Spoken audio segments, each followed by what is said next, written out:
5 June থেকে 5 August এই 2 মাসের মধ্যে কোটা আন্দোলনকে কেন্দ্র করে পরিবর্তন হলো দেশের রাজনৈতিক চিত্রের। আন্দোলনের সূচনাটা কয়েক বছর আগে।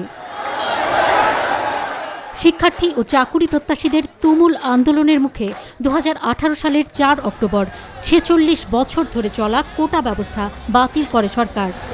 2024 সালের 5 জুন বাংলাদেশ সুপ্রিম কোর্টের হাইকোর্ট বিভাগ এই বাতিল করা কোটা ব্যবস্থাকে অবৈধ ঘোষণা করে। আইন অনুযায়ী ফিরে আসে কোটা ব্যবস্থা। এরপর আবার শুরু হয় কোটা পদ্ধতি সংস্কার আন্দোলন। শুরুতে এই আন্দোলন মিছিল সমাবেশের মধ্যে সীমাবদ্ধ ছিল। এই আন্দোলনের নাম দেয়া হয় বৈষম্য বিরোধী ছাত্র আন্দোলন।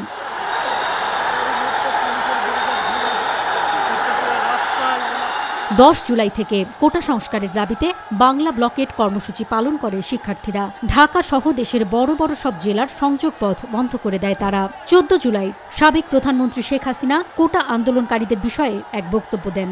মুক্তিযোদ্ধাদের নাতিপুতিরাও পাবে না, তাহলে কি রাজাকারের নাতিপুতিরা পাবে? প্রধানমন্ত্রীর মন্তব্যের প্রতিক্রিয়া হিসেবে আন্দোলনকারী শিক্ষার্থীরা ব্যঙ্গ করে স্লোগান দেয়, চাইতে গেলাম অধিকার, হয়ে গেলাম রাজাকার।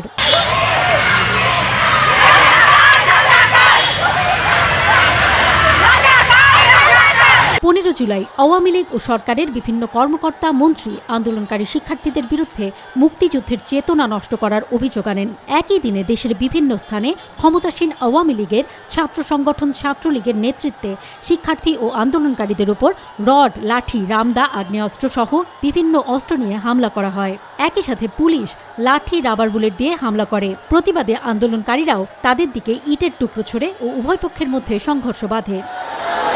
এসব হামলায় 16 জুলাই থেকে আন্দোলন তীব্র থেকে তীব্রতর হয়। 16 জুলাই বেগম রোকেয়া বিশ্ববিদ্যালয়ে শিক্ষার্থী আবু সাইদ পুলিশের গুলিতে নিহত হলে আন্দোলন স্ফুলিঙ্গের মতো পুরো দেশের আনাচে কানাচে ছড়িয়ে পড়ে।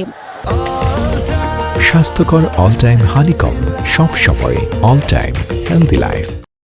18 জুলাই থেকে পালন করা হয় complete shutdown.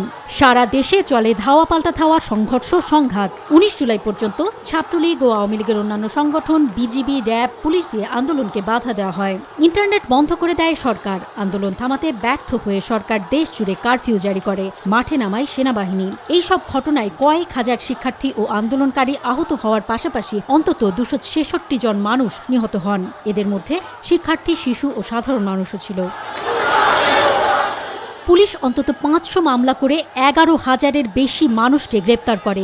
21 July Bangladesh supreme court হাইকোর্টের দেয়া রায় বাতিল করে সরকারি চাকুরিতে মেধার ভিত্তিতে 93% নিয়োগ দেওয়ার নির্দেশ প্রদান করে। 23 জুলাই এই বিষয়ে সরকার প্রজ্ঞাপন জারি করে।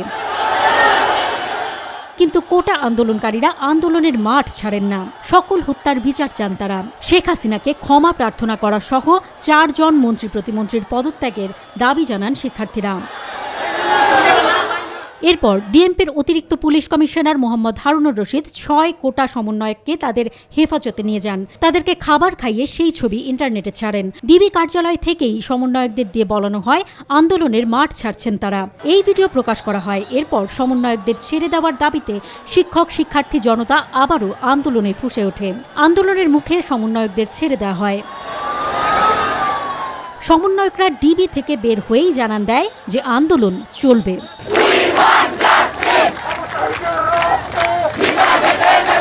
3 আগস্ট রাজধানীর বিভিন্ন প্রান্ত থেকে হাজার হাজার মানুষ জড়ো হয় কেন্দ্রীয় শহীদ মিনারে।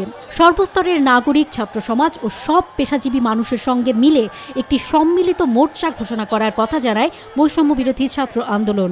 সমাবেশে দেয়া বক্তব্যে সমন্বয়ক নাহিদ 9 দফার বদলে নতুন 1 দফা দাবি তুলে ধরেন। নতুন দাবি হলো সরকারের পদত্যাগ।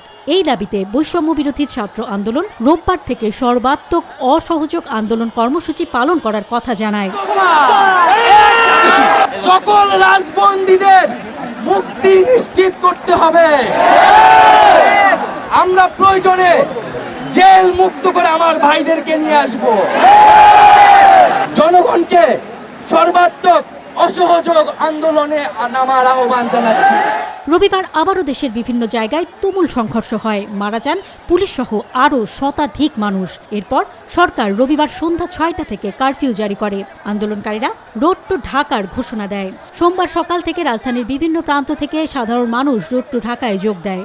এরপর সকল বাধা পেরিয়ে পুরো ঢাকার পথ জনসমুদ্রে পরিণত হয়। প্রধানমন্ত্রী শেখ হাসিনা রাষ্ট্রপতির কাছে পদত্যাগ করে দেশ ছেড়ে পালিয়ে যান। সেনাপ্রধান ঘোষণা দেন, এখন অন্তর্বর্তীকালীন সরকার গঠন করা হবে, পরবর্তীতে জানানো হবে পরের সিদ্ধান্ত। এবং ইন্টারিম গভর্নমেন্টের মাধ্যমে এই দেশের সমস্ত কার্যকলাপ চলবে।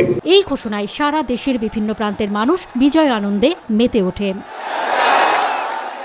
অন্তরা বিশ্বাস, নিউজ 24, ঢাকা।